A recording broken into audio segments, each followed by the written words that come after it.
Podcast where we talk about one topic for one drink. I'm Matthew, and today we are talking about how M&Ms are made. You're thinking, what? Why? Well, because I haven't had M&Ms in a long time. Came across the bag and I was eating them, and I was like, oh man, I miss M&Ms. And of course, One Drink Podcast style, I was like, man, I wonder how these are made. Why I thought that, I had no clue. So of course, I started watching videos. And of course, I was like, wow, this is pretty cool. So here I am presenting you a video on how M&Ms are made. Now, there is a lot of interesting facts. And it's only a couple minutes. It's not an all-day event. It's not a big, long clip or a story.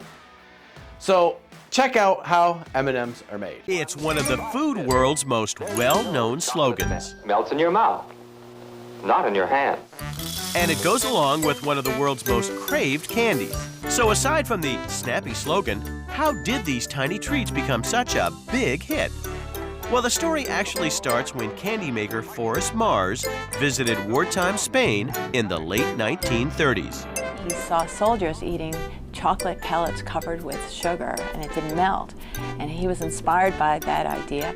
By 1941, Mars was churning out his own version of candy-coated chocolate stateside.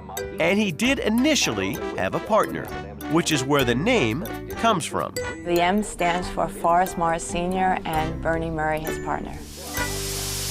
Today, M&M Mars is making around 1 billion M&Ms every day.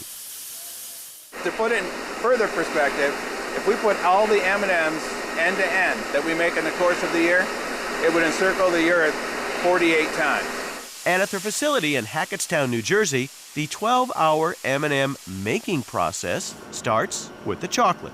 A mix made from milk, sugar, and cocoa first rolls through refiners, turning the semi-liquid paste into powder. Then, powder conveys its way down to the conch room, where giant containers filled with metal beads grind up the powder with cocoa butter and chocolate liqueur. The end result? A smooth, semi-solid chocolate ready for depositing into tiny bean-shaped sheets.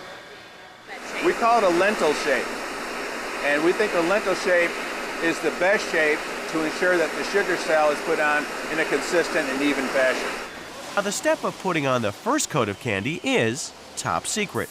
But once the chocolate centers have their first sweet coat on, it's time for them to take a tumble. Here, extra layers of color are shellacked onto the shells. Next, candies get christened with their own little letters. And then all the different colors blend together before being bagged. But this is not a random assortment of sweet colors. A bag of M&Ms contains exactly 25% orange, 25% blue, and 12.5% of brown, red, yellow, and green candies. And different colors do come and go as tastes change over the years. We actually have specialists who are trained in color, and they keep very close to all the color trends and make sure that all our colors stay very current and very contemporary. So yes, I thought that was pretty cool. You know, it's just the little things like that, you know, are cool to see and watch and figure out. But also I'm wondering, what is your go-to candy? I know there's a lot out there, and I know, you know, there's too many to choose from. But yeah, I haven't had M&Ms in a long time, and I came across a little bag, opened them up, and started eating them, and I realized how good they are, first of all, and how much I miss them. But for me, I mean, I always like Reese's. I love Kit Kats, Twix. I mean, I love all of them. So let me know what your favorite candy is, or go-to candy that, you know, you always, when you're in line, you look over and you're like, damn, I have to get a, and there it is. You can watch all of our shows on YouTube under One Drink Podcast. You can listen to our beautiful voices on all major platforms, iHeart, Spotify, Apple, anywhere under One Drink Podcast. And that's all I got for you. Just thought it was cool. So hopefully you think it's cool as well. Just like my shirt. Cheers.